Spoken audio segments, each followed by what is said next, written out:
λέει.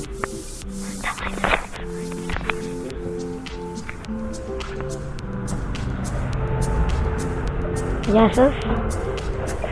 Στο σημερινό βίντεο θα μάθουμε για τη χώρα μας, την Κοφυλία, πώς ποτίζουμε τα δέντρα μας, αυτά τα υπέροχα. Λοιπόν, βάζουμε εδώ το νερό. Δεν θα τραβήξω όλο το βίντεο, αλλά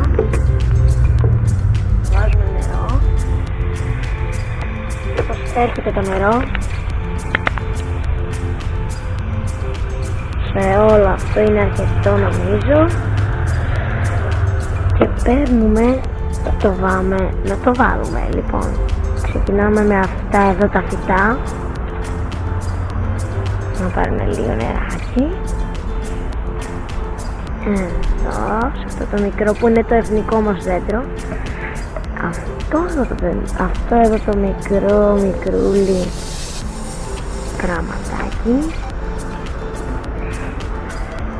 σε αυτό εδώ το κυβικό το πράγμα, και ναι, αυτό θα συνεχιστεί και στα υπόλοιπα.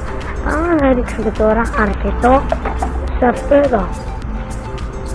Είναι αρκετό νομίζω, και σε αυτό το υπόλοιπο. Και νομίζω είμαστε και ευχαριστώ και γεια σας. Τα λέμε.